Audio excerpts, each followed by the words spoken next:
Today my guest is Ian Felton. Ian, how are you? Pretty good. How are you doing? I'm doing great. Thanks for coming on the show. Sure. I heard about your this idea you have for bands, and well, you tell us about the idea. All right. So about 4 years ago, I was sitting at work on one of my contracts and just kind of had this idea pop in my head about a website. And of course, when I first started thinking about it, I started thinking, how can I make a big pile of cash from this, which is... It's all about the money, isn't it? It is. It's all about the cold, hard cash. So I started thinking about it a while, and I started kind of feeling a little sleazy about how I was conceptualizing this website. So I started really reflecting. I started thinking about the things that were important to me growing up and the things that really had a big impact on my life. So from growing up in a rural part of West Virginia, there really weren't a lot of opportunities to take part in activities or things like that. So one of the things that I did have available was band. So I know how big of an impact band had on shaping my future and my social interactions and just my outlook on life, where if I wouldn't have had that in my life, the trajectory of my life would have definitely been a lot different. And other than band, there really weren't a lot of opportunities. If it wasn't for me being able to be in band, I probably would have, just been sitting out in the middle of the woods with not really much to do and with no one really to do anything. I'm a dad myself, and so I'm a big proponent of these extracurricular activities that my kids play basketball. Okay. That's their passion. All right. It keeps them out of trouble. It Yep. keeps them focused. It gives them some social interaction. They have goals that Okay. they've learned how to achieve, and it didn't have to be basketball. It could be band. It could be chess club. It could be anything that's structured and Definitely. That's a great example of that. So being a chubby geek, basketball was out for me. So I pretty much had band or Slim nothing. down though since then. So I thought, that really meant a lot to me, and I know that there's still a lot of kids with the same situation. I mean, when you go into rural parts of Appalachia, it's still a lot of the same type of scenarios. So the counties don't have a lot of money, they don't have big budgets, and there's still just not a lot to do. I mean, you're talking about places where it might even be a 45-minute drive to the store, to the closest Walmart or something like that, and there aren't really community programs. It's pretty much whatever the school provides. The schools are the community center. Right. So if a kid wants to be in band and the school doesn't have an instrument, the parents a lot of times can't afford it, or they just don't care. Like, they don't care if their kid has an instrument. Even if they want to be in band, they just aren't concerned, or that's an unfortunate reality, but that's truth. Not with most cases or a lot of cases, but there's enough of them. But the point is that if the schools don't have the instruments, there are kids who want to be in band that aren't going to be able to be in band. Yeah, there's an opportunity denied to these kids through no fault of their own. Exactly.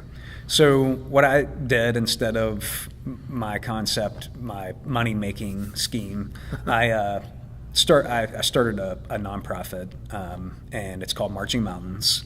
And what we do is essentially recycle instruments that are in good working condition.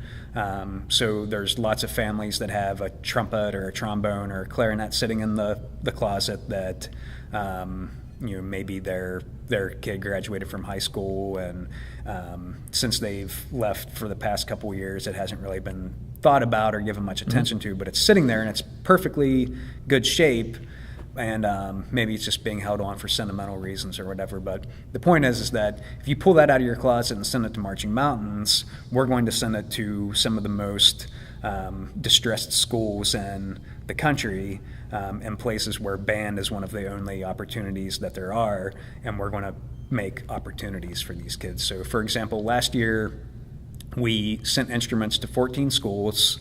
It was 25 instruments, and while that might not seem like a lot, I kind of measure it by the opportunities that we're providing. So, for example, if you think 25 instruments, let's say that the average lifespan of that instrument is even 5 years.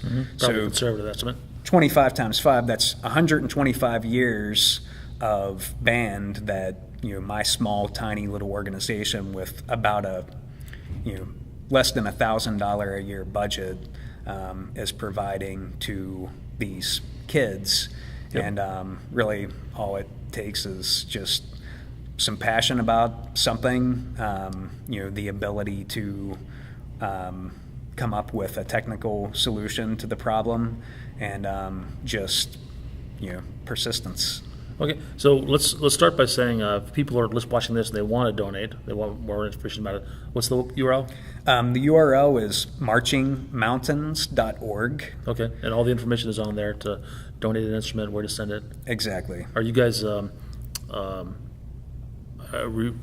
refurbishing these instruments at all, or are you just basically sending them off as is? Well, if our budget was bigger, it would be nice. And I actually just met a gentleman in the Twin Cities where I'm based out of who does instrument repair, and I would like to talk to him about potentially taking some instruments that maybe aren't in the best condition and working through him to have them refurbished. But essentially right now our criteria is that they're already in good working condition, because obviously the schools already have a low budget. So if you send them an instrument that then they have to put $40 into, it's kind of defeating the purpose, because they already are strapped for Very cash. cool. That's great. The show is called Technology and Friends. So let's talk about the technology a little bit. You're a geek. You built this website to accept these things. Tell me about how that's built. So again, I want to I really want to express the things that I'm passionate about. Mm-hmm. So not only do I want to get these instruments, but I want to use technologies that I want to learn more about or experiment with. So I've actually built this in .NET.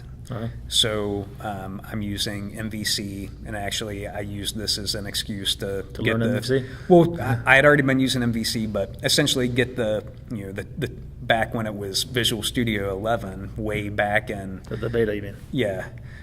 So, to use the beta tools, to use all the release candidates, use Entity Framework 5 pre-release. So I kind of use it as a playground to try out these tools. There's not it's not going to affect a $1 billion website if I'm using my nonprofit to try out these technologies. Sure. Kind of stay ahead of the curve. So it has two wins for me. One, I'm getting to put back into the community and feel better about the work that I'm doing. But then I can also stay on top of technology at the same time. So all of the things that I want to use that I probably can't use in my contracts, that the companies that I'm doing work for, it's probably a little untested for them.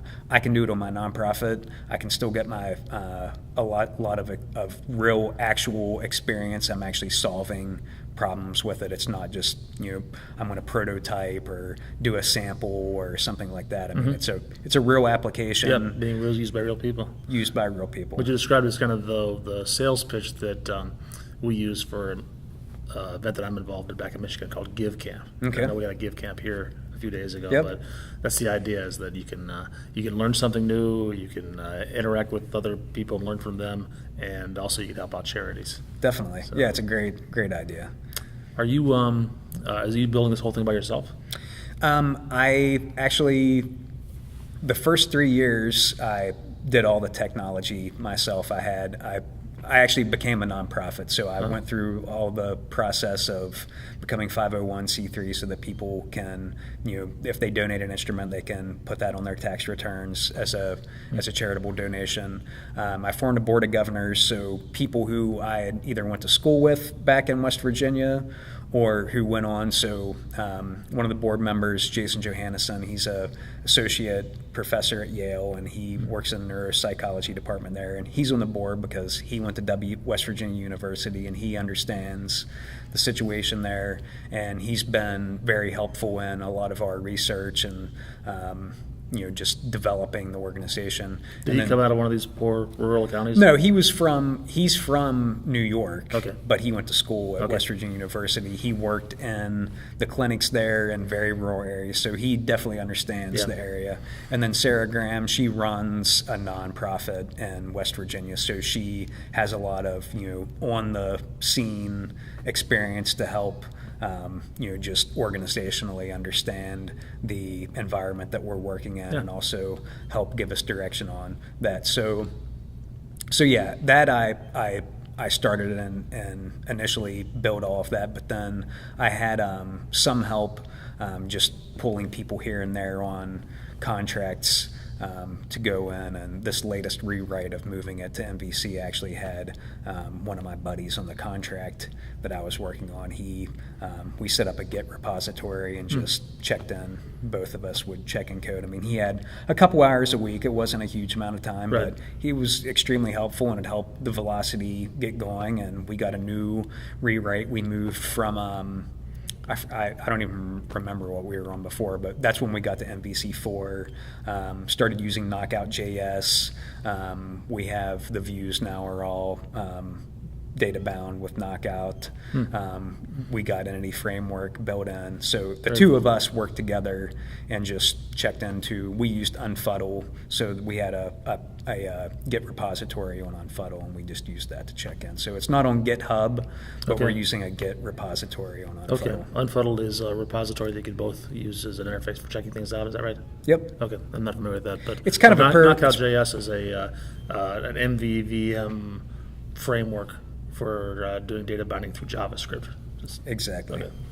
So yeah, Unfuddle was kind of it's a project management tool. Okay. So that's where I was able to create milestones with deadlines, create developer tasks underneath those milestones, and then that way manage the project and know who was working on what. Oh, so it's more than just getting code out of source control. It's also about the whole application lifecycle management. Exactly. And then it has Git built into it. So that's where the code isn't on GitHub, but it is in this Git repository. So it's set up right now for any number of developers. If they wanted to take part, you can still use your fun Git source control.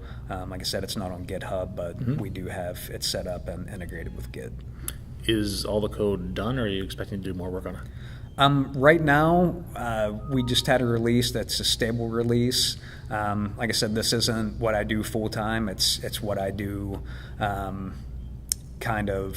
It's a much longer curve. So you still have some features that you'd like to implement. There's some features that I'd like to implement, but I'm not actively working on it right now because I've got way too many things going on. So sometimes, essentially there's some years where the nonprofit is extremely busy, where maybe 3 months out of the year I'm just doing a ton of work on it, and then some years it's much calmer. So basically January until May was extremely busy getting this release put out, but since then I've got a bunch of other things that I've focused on too, and I've been focused more on them lately. But there are a queue of tasks to still do, but I'm not actively working on them at the time. Do you think that at some point you'll accept contributions from the community at large?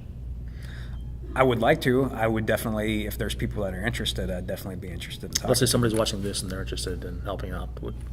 What's the best way? Just send me an email. Go to the website, go to MarchingMountains.org, and just send me an email. And if you have some ideas or just want to find out what my ideas are and how you might be able to work into that, I'd definitely love to hear from anybody. Okay. Anything else to add? Just if there's something that people are passionate about or have thought about doing in the past, just even if it's just you're enough to get it started. And I guarantee you that if you really think hard about what it is that really gets you going, if you combine that with a technology or set of technologies that you are also really passionate about, I promise you will keep working on it. You'll be very happy with the outcome, and you can do it. Excellent. In the meantime, check out MarchingMountains.org. Ian, thank you so much. Thanks a lot.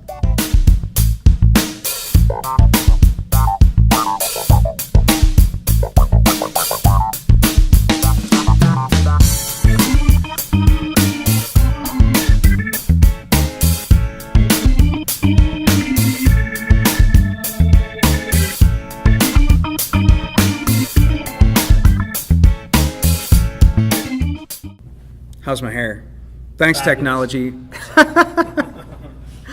Thanks, technology and friends from Marching Mountains. No, really, how's my hair?